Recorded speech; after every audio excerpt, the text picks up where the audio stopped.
ஒரு அழகான சின்ன கிராமத்தில் ஒரு வீட்டில் நடந்த கதை. அந்த வீட்டில் அம்மா, அப்பா, அப்புறம் அவங்களுக்கு ஒரு பையன், ஒரு மருமக இருந்தா. மூத்த பையன் பேர் ராகுல், அவளோட மனைவி பேர் லக்ஷ்மிதா. அப்புறம் ரெண்டாவதும் ஒரு பையன் உண்டு, அவன் பேர் ராஜா, அவனோட மனைவி பேர் சரஸ்வதி. அவங்க அப்பா சொல் பேச்சை கேட்டு அன்பாக நடந்து வர ஒரு அழகான குடும்பமாக அந்த குடும்பம் இருந்துச்சு.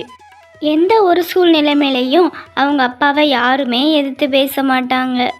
இங்க பாருடா தம்பி, ஊருக்குள்ள மழை தண்ணி இல்லாம பயிலெல்லாம் நாத்து நடையே முடியல.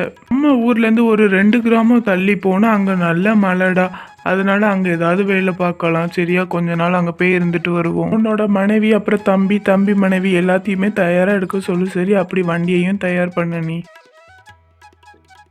சரிப்பா, என்னைக்குப்பா உங்க சொல்ல நாங்கள் மீறி இருக்கோம். நாங்கள் எல்லாத்தையும் ரெடி பண்ணிட்டு அப்படி வண்டியையும் நான் ரெடி பண்ணுறேன்ப்பா, எல்லார்ட்டையும் சொல்கிறேன். அப்புறம் நம்ம எல்லாரும் போகணுன்னா ஒரு வண்டி பத்தாதுப்பா, நான் 2 வண்டி ரெடி பண்ணுறேன். சரிடா, என்னென்ன செய்யணுமோ நீ பார்த்து செய். சரியா, உனக்கு தெரியாததா? அப்புறம் நம்ம போகிற ஊருக்கு எப்படியும் 2 நாள் ஆயிரும்டா. அதுக்கு தேவையான பொருட்களும் நீங்கள் எல்லாரும் எடுத்து வச்சுக்கோங்க.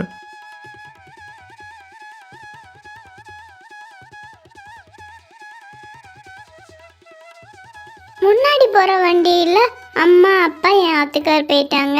இந்த வண்டியில் என்னை கூப்பிட்டு போகிறீங்க, இதெல்லாம் கொஞ்சம் கூட நியாயமே இல்லை. நம்ம பயணம் பண்ணி ஒரு நாள் ஆகுது. அந்த மரத்துக்கு பின்னாடி நம்ம அந்த மாட்டு வண்டி நிற்கின்னு நினைக்கிறேன். அதில் தான் அம்மா அப்பா என் கணவர் இருக்காங்கன்னு நினைக்கிறேன். அந்த பக்கம் போங்க மச்சான் பையன், அந்த வண்டிக்கிட்ட நம்ம வண்டியை விடுங்க. அதுக்கப்புறம் இங்கே தான் இன்றைக்கி நைட்டு ஃபுல்லாக தங்கணும்னு நினைக்கிறேன் நான். மாமனார் வேற என்னென்ன வேலை சொல்ல காத்திருக்காரோ. பேசாட்டி வீட்டிலே இருந்திருக்கலாம். விவசாயம் பண்ண முடியல, வேலை செய்யலைன்னா இருக்கவே முடியாது எங்கள் மாமனார். போகிற இடத்துக்கு போயிட்டு திரும்ப வீடு வந்து சேர்றதுக்குள்ளே என் மாமனார் நம்ம எல்லாத்தையும் சுக்காக புழிஞ்சு எடுத்துருவார். சரி, எல்லாத்துக்கும் தயாராக இருப்போம், போவோம். என்னென்ன வேலை சொல்ல போகிறாரோ. இங்கே பாரு சரோஜா, இரவு சாப்பாடு நம்ம இங்கே தான் சாப்பிடணும். அதனால சாப்பாட்டுக்கு தேவையான தண்ணியெல்லாம் நீ பார்த்துக்கோ. அப்படியே நீ தண்ணி எடுக்க போகும்போது உன் சின்ன பையனை வர சொல்லிட்டு போ. இங்கே பாருடா தம்பி, இரவு சாப்பாட்டுக்கு தேவையான காய்கறி எல்லாம் நீ வாங்கிட்டு வந்துடு. சரியா, சப்பாத்தி இல்லைன்னா ஏதாவது குருமா தான் பண்ண சொல்லினேன். அதுக்கு தேவையான சாப்பாடு வாங்கிட்டு வந்துடு. அப்படியே நீ போகும்போது உன் மனைவியையும் வர சொல்லிட்டு போ. சரியா, அவட்டே கேட்டுக்கோ என்னென்ன காய் வாங்கணும்னு அவள் சொல்லுவா, அதெல்லாம் வாங்கிட்டு வந்துடு. இங்கே பாரு சின்ன வேலை, அத்தையை தண்ணி எடுக்க போக சொல்லியிருக்கேன், உன் ஆத்துக்கார காய் வாங்க போக சொல்லியிருக்கேன். நீ கொஞ்சம் அடுப்பு ரெடி பண்ணி சப்பாத்தி போட எல்லாம் ரெடி பண்ணு. அப்படியே நீ போகும்போது அக்காவை வர சொல்லு. இங்கே பாருமா, நீ கொஞ்சம் போய் விறகு எடுத்துகிட்டு வந்துடு. சரியா, அத்தையை தண்ணி எடுக்க அனுப்பியிருக்கேன். சின்ன வேலை சப்பாத்தி போட சொல்லிட்டேன். உன் கொழுந்தனா காயும் வாங்க சொல்லியிருக்கேன். சரியா, நீ கொஞ்சம் விறகு மட்டும் போய் எடுத்துகிட்டு வந்துடு. சரியா, அப்படியே உன் கணவனை வர சொல்லிட்டு போ. சரியா. அப்பா இந்தாங்கப்பா, எப்படியும் நீங்கள் இப்போ சும்மா இருக்க மாட்டீங்க, அதனால இந்த கயிறெல்லாம் திரிங்க. அதுக்கு நான் இதில் சணல் வச்சுருக்கேன். சரிங்களாப்பா? என்னை பற்றி புரிஞ்சுக்கிட்டது நீ ஒருத்தன் தான்டா. மூத்தவன் தான். எப்படியும் நான் சும்மா இருக்க மாட்டேன். நானே ஏதாவது கேட்கலான்னு தான் நினச்சேன். நீ ஏன் வாங்கிட்டு வந்துட்ட? சரி, எல்லாருக்கும் ஒவ்வொரு வேலை கொடுத்தேனே. அவங்கவுங்க வேலையை பார்க்குறாங்களா என்னன்னு நீ பாரு. சரியா, இருக்கும் பொறுக்கோன்னு இருக்காது. அந்த இளையவன் பொண்டாட்டிலாம் நல்ல கள்ளத்தனம் பண்ணுவான். அவளை ஒழுங்காக வேலை பார்க்கலாம் நீ பாரு. இல்லைன்னா என்கிட்ட வந்து சொல்லி நான் என்னென்னு கேட்குறேன். சத்தம் போட்டால் தான் பயம் இருக்கும்.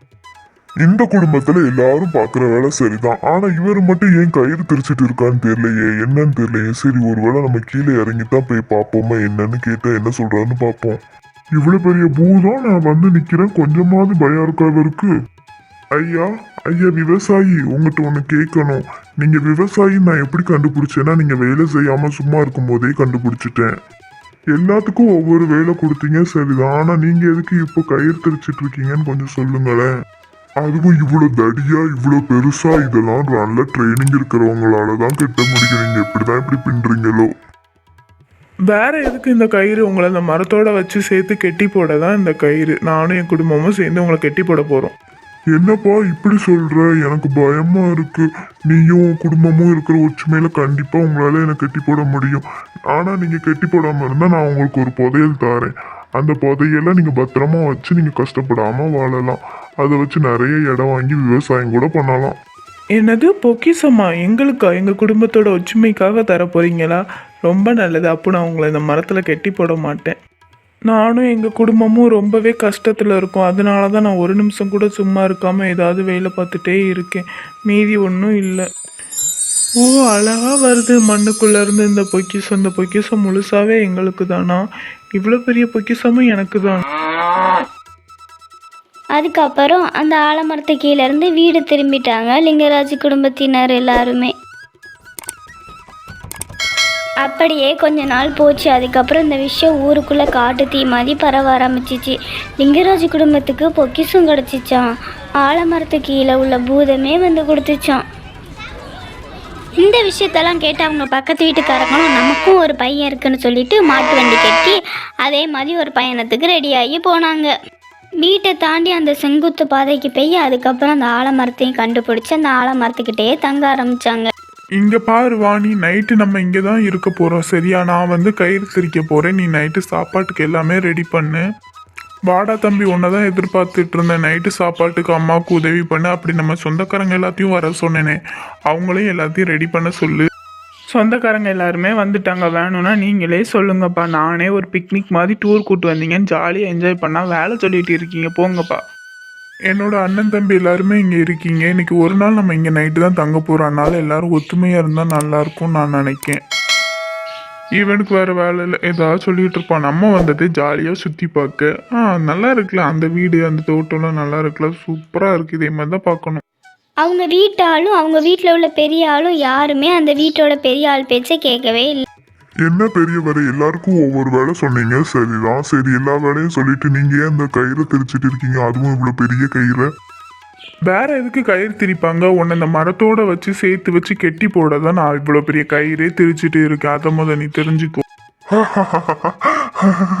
நல்ல காமெடி பண்ற. நீ என்ன மரத்தோட வச்சு என்ன கட்டி போட போற? அதுக்கு இந்த கையார் தயாரிக்க அப்படிதானே?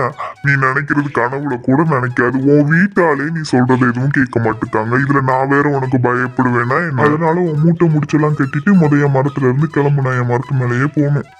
அதுக்கப்புறம் அந்த பெரியவரும் பூதத்திட்ட மன்னிப்பு கேட்டுட்டு அவர் குடும்பத்தை திருத்தணும்னு அவர் வருந்திட்டு அங்கேருந்து மெதுவாக அவர் குடும்பத்தை கூட்டிட்டு அவர் வீட்டுக்கே வந்து சேர்ந்தார். அவரோட திட்டம் எதுவுமே பழிக்கலை, எல்லாமே வீணாயிடுச்சு. இப்போ உங்களுக்கான ஒரு விடுகதை. ஓடுவான் சாடுவான் ஒத்த காலில் நிற்பான், அவன் யார்? ஆன்சர் தெரிஞ்ச கமெண்ட் பாக்ஸில் கமெண்ட் பண்ணுங்க. நெக்ஸ்ட் வீடியோவில் பார்க்கலாம். பெஸ்ட் ஸ்டோரிஸ் கேட்கணும்னா எங்க பெஸ்ட் ஸ்டோரி டைம் சேனலை லைக் பண்ணிக்கோங்க, கிளிக் பண்ணிக்கோங்க, ஷேர் பண்ணிக்கோங்க, சப்ஸ்கிரைப் பண்ணிக்கோங்க. பாய்.